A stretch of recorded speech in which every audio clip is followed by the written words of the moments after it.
Is it worth it? Is it going to be worth me putting together a proposal, maybe calling teaming partners and calculating pricing? Is it going to be worth it for me to go through all of those motions, invest all that activity into this particular solicitation?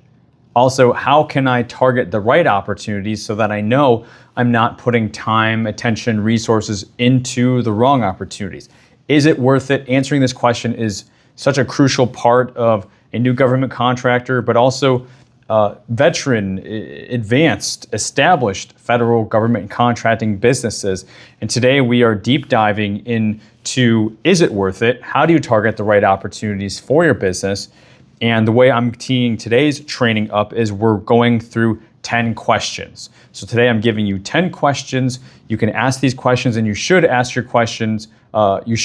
These questions rather to the opportunities that you are going after before you decide to invest time into them. So essentially, you have these 10 questions, and you go about finding the answers. And based on the answers to these 10 questions, it's going to determine, is it going to be worth it? And it's going to determine, is it a possible right opportunity for you to invest your hard-earned time, resources, and whatever you got, because you're putting everything into this, right? So let's go ahead and jump into question number 1, shall we? Question number 1 is, how much profit are you going to make? And also, how much profit are you going to charge? These are two different things. I've talked about it in recent videos, so I won't deep dive it into this one question in today's training. But how much profit will you make, and how much will you charge? Of course, this question is very important to understand, because if you're going to make 5% or less on an opportunity, and I've talked about this recently as well, but if the risk associated with that is moderate or higher, you're not going to be compensated appropriately. It wouldn't make sense to take above average risk for below average compensation. That doesn't make sense. It's not logical, and it's not a good business decision. And this is how I want you to start thinking about these opportunities as you're scrolling on SAM.gov. You're putting in your NAICS codes, you're putting in your keywords, you're going page through page, and you're trying to decide, is this the right one? Is this the right one? Is it worth it? Is this the right opportunity? So when you think about what you're going to be charging, I mentioned this recently too, but supplies versus services, that's going to be a big thing to consider. And if it is going to be services, which I'm majorly in favor of, is this going to be an opportunity where you charge 10%, 15%, 20%? And there's going to be other factors that we consider in today's training that also will affect that too as a byproduct of your pricing. But what do you think you're going to be able to charge on this to be able to competitively win? And furthermore, not just what are you going to charge, like I said a second ago, but how much can you actually earn over the lifetime of the contract? Is it a one and done? Is it a base plus 2, 3, 4? Is it an opportunity for you to self-perform more and more work each and every year so that additional profit goes down to the bottom line? These are things to consider. How much profit will you charge and how much profit will you make if it's not going to be enough to compensate for the risk that you're taking, or it's just not going to be enough to even do it, and you would rather take the opportunity cost, take it back, and go after something else where potentially you can make more money off of it. More power to you, and I think that would be the right move. But it's an obvious kind of first question, first choice to consider when you're maybe comparing 1, 2, or 3 different opportunities for services, janitorial, vent hood cleaning, alarm maintenance, testing, maybe staffing. Or how do you charge which one? They're all due in 2 weeks. How do you charge, how do you decide which one to go after, and how you charge, how much you can potentially earn is going to be a good early discriminator for you. Question number 2, if you are using teaming, are there local teaming partners to get multiple quotes? So one really quick little hack, little tip, tactic, whatever for you for this question is to, as quickly as possible, try to identify the place of performance. So Control F through the documents, try and find place of performance or place or performance, right? You can also try to verify in the solicitation doc, the SF 1449 forms. The contracting office will sometimes be listed there, and sometimes that address is the same as the place of performance. Other times it's not. Other times the agency is buying for a location potentially in another state away, okay? But things to get you started, because once you can find the place of performance, then you can quickly look to see, is this a remote location? Maybe it's a remote site, maybe it's a remote base. And you're like, okay, this one, I know there's only 2 people around that are gonna be able to do this, right? And everybody's gonna be calling them, so maybe I'll just pass. Okay, again, that's if you are using teaming for your proposal to potentially work with them as subcontractors once the contract goes into effect. If instead it's like a big metropolitan area, there's dozens and dozens and dozens of potential companies to get quotes from, then great. You can do your diligence and decide who you want to reach out to potentially get your pricing and your estimates going, attend site visits, all that sort of good stuff, right? But this is an easy, very fast discriminator, because if it's bad, if it's no bid, you don't want to spend any more time on it. On to the next. Okay, so that's number 2. Number 3, if you are using the umbrella that I recommend, if you are strategically building an umbrella of complementary services 2, 3, 4, does the NAICS code, or just plainly does this opportunity, does it fit underneath your umbrella, or is it too much of a stretch? If it's too much of a stretch, I encourage you to move on from it. If you're doing services, great, but if the scopes are so wide, the spectrum is so great between what you're trying to do, well, then that's not the umbrella strategy. The umbrella strategy is not, let's do as many services as we can. It's what can you link together that are similar in nature, complementary, so that you can go deeper to learn that particular industry, or that more intimate group of several industries that you're tying together. So how well does it fit into your capabilities, right? Some would call it that. Me, how well does it fit into your umbrella? If it doesn't fit, you either have to challenge the opportunity and kick it to the curb, or you challenge your umbrella. If you're finding a lot of opportunities, well, maybe you need to adjust your umbrella, because maybe when you initially set it up, it wasn't necessarily for the right opportunities, or you didn't know enough, and that's fine. Definitely 90 days later, update your umbrella. It's cool. Update the NAICS codes in your SAM.gov profile. It's cool. It's good. Your business evolves and expands, and your NAICS codes and your services and your offer will expand with it. Okay? So number 3, don't be afraid to do one or the other with that.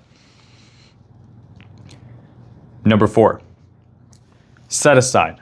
And honestly, this could be like number 1 or 2. It's super easy. If it's SDVOSB, if it's woman-owned, if it's HubZone, if it's 8A, and you are not, you cannot bid on it, even if you are working with a teaming partner. Okay, you the prime, you're the one. Unless you're doing a formal joint venture, then you get to combine the set-asides from both companies. But if you're just plainly using teaming, that's not going to be possible for you.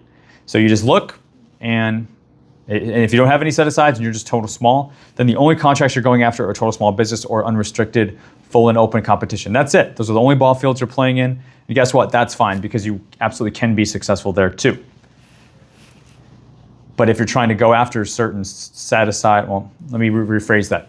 If certain set-aside opportunities are showing up for your searches, which they will, unless you're searching by total small business unrestricted contracts, which you probably should if those are the only fields you can play in, you just want to make sure, because that's an easy pass, no-go, on to the next.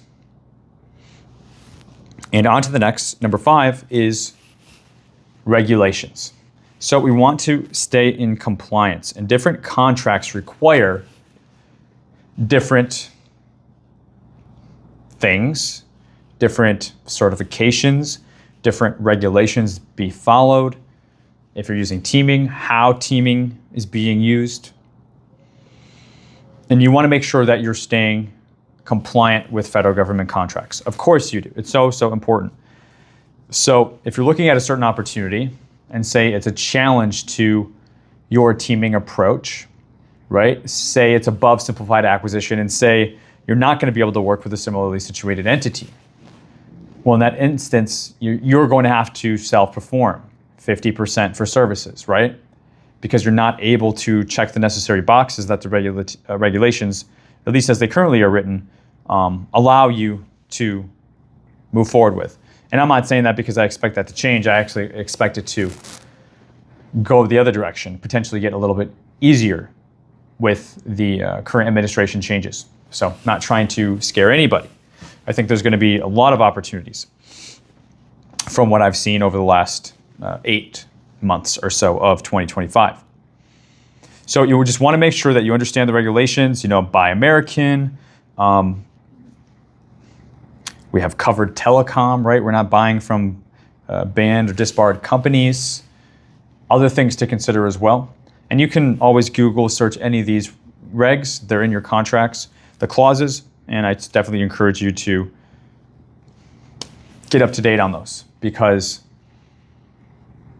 once you start seeing them again and again and again, you're going to learn them. You're going to become more knowledgeable. It's storming out. There's lightning out over here.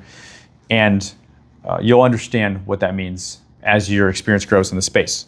But we definitely need to give credit to the regulatory and compliance approach. And not to mention, for example, if clearance levels are required, they need top secret clearance. Well, if you just don't qualify, you don't qualify. That's similar to something like a set aside, where it's like you have it or you don't, right? Unless they're going to sponsor you, but let's not get too much into that. But there's a number of things. So let's just move on. Number 6, can you and do you want to put together the proposal? So how quickly can you determine that this is going to be a 50 to 100 page proposal that you may not want to put that amount of effort into? If that's the case, and if that's your stance and your opinion, which I'm not saying that it should be or that it can or can't be, but if it is, if you want to stick to proposals that are 20 page and less, well, it's good to know that going in. So how quickly can you find what contracting is asking in their report card and their scorecard for you, for your proposal, to answer this particular question? Do you want to put this proposal together? Furthermore, what are they asking for? Technical, past performance, price, technical price, past performance and price, RFQ, RFP. What is it? What are they requesting? You want to know this as quickly as possible. It's going to help to answer this question and greatly influence this question, your answer to this question. Is it worth it? Is it worth it? Is this the right opportunity to target for me right now, right? The sooner you do that, the more money you make, right? Because quite honestly, the more you're holding on to. Every hour that goes by when you're making decisions, you're trying to figure stuff out. It's wasted time, it's wasted money, it's wasted resources, it's wasted focus. You could be investing that better into something that you want to go after. So can you and do you want to put the proposal together? Well, this should honestly, once your reading acumen, skill set reaches at least a moderate level, you will be able to answer this question very quickly. Similarly, number 7, do you think you can win? Imagine that. Do you think you can win the contract? Let's get comfortable asking ourselves this. Do we think we can win this? Or are we just putting a proposal together and we have no idea? Well, we want to try to have some idea. For example, is there incumbent pricing? What research can we do on pricing to see if we can at least be ballpark? Top 3, right? For pricing proposals. Is past performance being requested? This is kind of from the previous question. But if we don't have strong past performance, we're also probably not going to think that we can win if they are heavily weighting past performance in your proposal. So they're very logical, but you want to think each one of these through thoroughly. And the more you do it, the faster and better you'll get at it. And you can spend 10 minutes on this stuff, 1 through 10. Okay, these are the questions that Derek gave me. Boom. And you're really off to the races. And you'll be operating like a veteran, established federal government contractor that's been doing this for 10 years. They just may have a dedicated team or dedicated point people to doing just this activity. But for you, you're probably a small business team of 1, 2, 3. It's you and your spouse, you and a business partner. Maybe you're a college student, maybe you're a veteran that's, or a military service member that's transitioning out, retiring, but you're too young to retire, right? I know what walks of life most of you guys are coming from. You can all use this as a process for every single opportunity, and you should. Number 8, simply put, is there enough time? I recommend 2 weeks for you guys just getting started out. 2 weeks until the response date. That gives you time to find teaming partners if you're using them. Gives you time to outline and plug and chug your proposals. Gives you time to submit RFIs and get answers from contracting. It gives you time to roll up and wrap up your pricing, whether it's just you or it's you and your team. You need time to do that. And you can search by in sam.gov, in the filters, you can search by, you'll see it, response due date. You can look 30 days. And quite honestly, I recommend the 30 days, and then you can just keep an eye out for the exact due date so you can determine it's like, okay, it's 2 weeks, 3 weeks, or if it's due in like 7 or 8 days, probably cutting it close. I personally think that's a bit more of an advanced play that I reserve for contractors that have probably done 5 to 10 submissions. So do you have enough time? This will immediately chop a bunch off, make your decision-making process. Is it worth it? Is it worth it? Is it a right opportunity for me to go after? It will help make it much easier to decide and increase your discernment greatly and quickly. Next, number 9. Do you have funding? How, if you get the award letter, how are you going to get this thing on its legs? The government's not going to upfront you the money. Okay, I don't want to break anybody's hearts. If you hadn't heard that, if someone's telling you that, it's not true. The government will not upfront you the money. So you're either going to have to negotiate terms with, if it's a teaming partner, with a teaming partner, right, where they're going to upfront the money and then paid when paid payment terms, or you're going to upfront the money, right? Or maybe you have a rich uncle, or maybe you have a credit card. I did a whole video on getting paid. I did a whole video on lines of credit and factoring and funding and financing these deals. I definitely recommend you checking out that video. I won't go into too much detail with this question, but do you need funding, and do you have access to that funding? Do you have a company that's willing to step in and back you within the first 30 days, and maybe to get the contract going? Maybe it's a line of credit, or maybe it's a bigger contract and it's going to be services and it's going to be ongoing. It's going to be monthly invoices, and you're going to be doing a factoring play.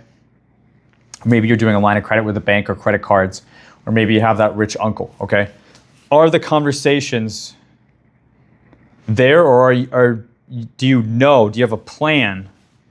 Right? Do you have a winnable plan, a successful plan for this particular opportunity? If you don't, then it's probably not going to be worth it. It's probably not going to be the right opportunity if you're not able to fund it or figure out how you're going to fulfill on this contract.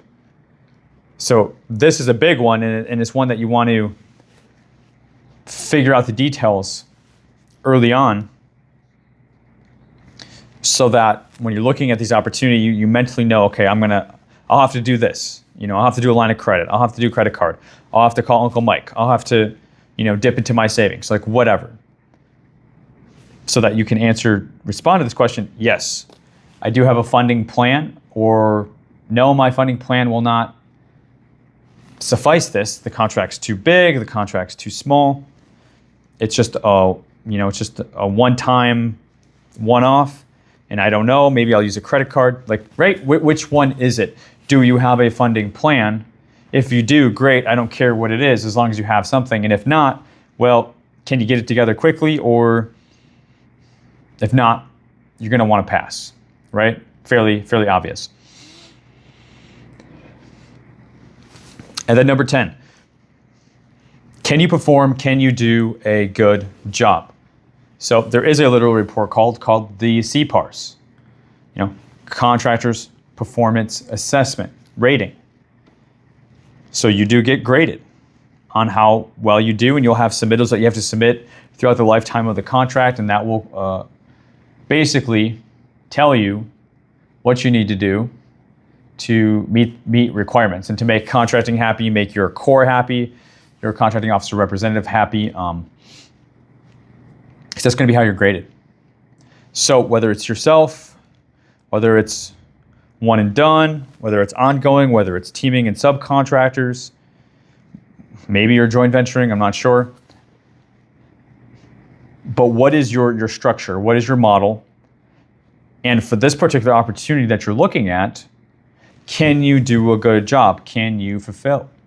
If you can, it might be worth it, and it might be the right opportunity for you to target. If you can't, it's probably not worth the risk going after an opportunity that you're going to try to wing it and pull it together last minute. Maybe it's something,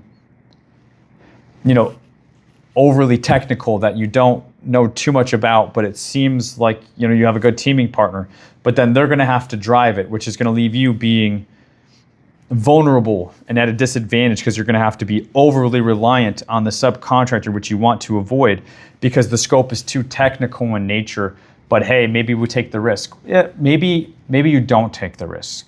Okay, maybe you take a bit of time to grow into scopes of work that are too technical or too grand for your understanding, because there's lots of on the nose stuff out there that's just very intuitive and very common sense. You don't have to get into highly technical stuff that is not only going to be overwhelming and technical for you to understand, it's going to make it very hard for you to manage a team who's providing stuff where you don't know what they're doing. And this does happen all the time. I mean, don't get me wrong, like these contracts are one like this with contractors all the time where the contractor doesn't know what they're doing. There's a first time for everything, right? But just think about it as a risk standpoint. Maybe a little bit is okay, but maybe a lot is too much of a risk, potentially, because there's other opportunities out there. So can you do a good job? Can you perform? Because also, if you don't do a good job, maybe the scope is so narrow and niche, you can only get one quote and then they back out, or they dramatically raise their price on year 2. Like, these are all risks. You know what I mean? If you can't backfill them, if you can't replace them, or if it's not something that you can grow in to do yourself, you're again over-reliant, and then you could just be screwed. You could be left holding the shovel, man. And then who gets in trouble? You do, not the sub, because the government does not have a contract with the sub. They have a contract with you, and then you have a contract called a subcontract agreement between you and the sub. So the government's coming after you. And they will give you a black eye on your report card that will make any contracting officer scared to work with you. You could get terminated. You can get terminated for convenience, or you can get terminated for other reasons. It's not good to be terminated on a contract because you are not able to fulfill and perform. So very, very important. Can you do a good job? Can you perform? Because honestly, if you can, you should be able to get a good rating, this will build your past performance. This will allow you to go after other similar opportunities. This will build out your umbrella. This will build out your capabilities. Or it can do the exact opposite and maybe kick you out of the federal space entirely. Things to consider, 10 questions to consider. And as a quick review, how much profit, for those of you taking notes, how much profit will you charge and make? If you're teaming, are there local teaming partners, and can you get multiple quotes? Does this opportunity fit into your existing umbrella? And if it doesn't, do you want to expand your umbrella, rethink it if it's been a while? Or do you want to boot the opportunity and say, you know what, it's not really, it's too wide? Number 4, is there a set aside that precludes you, that it's just like straight up, no, you can't? Number 5, do you understand the regulations and the compliance pieces that are required for your contract? And maybe it's not much, maybe it's very little, or maybe it is a lot. Okay, you have to answer that for every opportunity. Can you and do you want to put together the proposal? Is it 50 to 100 pages? Is it under 20 pages? Is it emphasis on past performance? Do you have that? Number 7, do you think you can win? And I don't know if I mentioned it, but also the evaluation factors. Is it lowest price? Is it best value trade-off? Number 8, is there enough time? As beginners, I'm saying 2 weeks. Number 9, do you have a funding plan? If not, can you quickly get one? And if so, if your funding plan doesn't fit it, it's not worth it. It's not the right opportunity for you. That's okay. Move on to the next. And then, can you do a good job? Can you perform? And through the lifetime of the contract, so that you can get good ratings and build your business and go after similar opportunities, larger opportunities, make more money, like really build a business. Is there opportunity in the seed of this solicitation, or is it really not going anywhere? Is it with an agency that doesn't buy a lot of this stuff? So even if I win one, there's not going to be more opportunities with the contracting office. These are things, great questions, great things to consider. And I recommend all of you to apply this, because I'm sure that you are asking some of these questions, but print them out. Do these as notes again. Tape them on your wall next to your computer, next to your laptop. It's going to save you a lot of time. It's going to save you a lot of frustration. It's going to put you on a great path. That takes some people years and years to learn. And these questions sound simple, and you hear me talk about them all the time. But the difference is most people don't apply it. Most people don't enact them. Most people don't put them into action and practice them. And don't just get lazy. Don't just do it on your first 3 and okay, I got this, we can wing it. It's a system. It's repeatable. Because these questions, you want to evolve these over time for you. Maybe add, maybe delete, maybe change. But you're only going to learn that as you do it again and again and again and again and again. Cookie cutter. And then imagine you bring in your spouse, your business partner, an intern, a college student, whoever. Well, guess what? Now you can teach them this. But if you keep changing this on yourself, not only do you not have a process or a system in place, but you also are keeping yourself limited as the business owner to doing things, roles, activities in the company that you eventually should grow out of and do higher value activities as opposed to things like this. You can teach anybody to do this, and you can teach anybody to quickly go through SAM.gov opportunity, go through the solicitation doc, read the listing description, answer these 10 questions, put it on my desk with the answers. And then I will let you know if we want to go after this or not. And that's eventually where I want you. That's eventually how I want you operating. That way you stay doing the highest value activities. Maybe it's doing pricing, maybe it's getting on the phone, whatever. That way you can start to delegate some of this stuff and you're not doing everything all of the time. You're never going to be able to grow that way. So with that being said, if you want additional training, I have my Win Contracts Faster without wasting time and money. Highly recommend it for everybody. 35 minutes, it's gems, it's pearls. It's only 35 minutes, so you can literally jump into it right now. It'll be a great return on your time as well. I'm gonna tell you what not to do, and then we're gonna go through and put together pretty much a plan of what you should focus on over the next 12 months so that you leave there with a game plan of what you're not doing and what you are doing. Just like this, very transparent, no BS, no fluff, just to the point. So if you are needing something like that, I will have the link for that down in the video description below, as well as in the comments of the video. You can literally jump into that right now. Definitely subscribe to the channel, guys. We need subscribers. We need to get the algorithm back on our side. YouTube has been super crazy over the last 8 months. If you're watching this and you're not subscribed, but you like my transparent, bold, blunt style, and you know that I'm telling you the truth because you know the truth when you hear it. I don't just parrot things back to you from YouTube University. Everything that I say here is original and it's from my own experience of winning 32 contracts worth over $15 million that I've been, over the last 12 years, I've been in the space. And over the last 6 years, working with small government contractors just like you to win over 75 million contracts for their businesses. Okay, so this is from me. That's what makes us unique. That's what makes us different. And if you want to be part of this, I'd love to have you as a member or subscriber here on the channel. So I think that's about it, guys. So again, like the video as well. Drop a comment down below if you have questions. And until next time, you got this.